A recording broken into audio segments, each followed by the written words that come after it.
दोस्तों, क्या आपने कभी सोचा है कि भगवान श्री हरि विष्णु का राम अवतार में माता सीता से वियोग और श्री कृष्ण अवतार में श्री राधा रानी से वियोग क्यों हुआ? आखिर उन्होंने देव ऋषि नारद जी के साथ ऐसा कौन सा छल किया था जिसकी वजह से देव ऋषि नारद ने भगवान श्री हरि विष्णु को स्त्री वियोग का श्राप दिया? चलिए इस कहानी को स्टार्ट करती हैं। कहानी बहुत इंटरेस्टिंग होने वाली है, तो इसलिए इस वीडियो को आप अंत तक देखना। पुराणों के अनुसार नारद जी का जन्म ब्रह्मा जी के कंठ से हुआ था। नारद ब्रह्मा जी के मानस पुत्रों में से एक हैं। नारद जी को पहले संदेश वाहक के रूप में भी जाना जाता है। देवर्षि नारद बड़े ज्ञानी ऋषि थे, लेकिन एक बार देव ऋषि नारद को बंदर भी बनना पड़ा था, जिसके पीछे की एक रोचक कथा है। साथ ही दोस्तों, यह भी माना जाता है कि देवर्षि नारद के बंदर बनने की कथा सबसे पहले भगवान शिव ने माता पार्वती को सुनाई थी। चलिए अब जानते हैं कि आखिर क्यों देवर्षि नारद को बंदर का रूप धारण करना पड़ा था। पौराणिक कथाओं के अनुसार एक बार विश्व मोहिनी के रूप में लक्ष्मी जी के स्वयंवर का आयोजन हुआ था, जिसमें सभी देवता पहुँचे थे।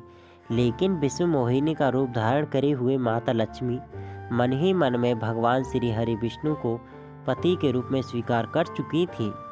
लक्ष्मी जी के इस स्वयंवर में ब्रह्मा के मानस पुत्र नारद भी पहुँचे थे। नारद जी ने विश्व मोहिनी अर्थात लक्ष्मी जी से विवाह करने की इच्छा जताई। नारद जी को इस बात का पता था कि राजकुमारी विश्व मोहिनी हरि रूप में ही उनका वर्ण करेंगी, इसलिए नारद जी भगवान नारायण के पास पहुँच गए और उनके समान सुंदर रूप मांगने लगे। भगवान विष्णु ने नारद जी को हरि रूप दे दिया। इसके बाद नारद जी स्वयंवर में फिर से पहुँचे। उनको विश्वास था कि विश्व मोहिनी उनके गले में ही हार डालेंगी, परंतु ऐसा नहीं हुआ। लक्ष्मी जी ने श्री हरि के गले में ही हार डाला, जिससे उदास होकर नारद जी वापस लौटने लगे। रास्ते में उन्हें जलाशय दिखाई दिया। तब उन्होंने जलाशय में देखा कि उनका चेहरा बंदर जैसा दिखाई दे रहा है। क्योंकि हरि का एक अर्थ बानर होता है, इसलिए जब नारद जी ने विष्णु से हरि रूप देने को कहा, तब उन्होंने नारद जी को बानर का रूप दे दिया।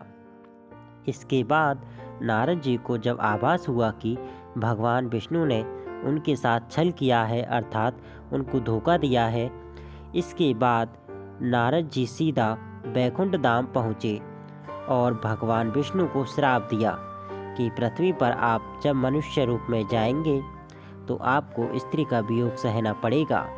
इसलिए कहते हैं कि श्री राम के रूप में विष्णु भगवान को सीता का वियोग सहना पड़ा तथा कृष्ण अवतार में राधा जी का वियोग सहना पड़ा।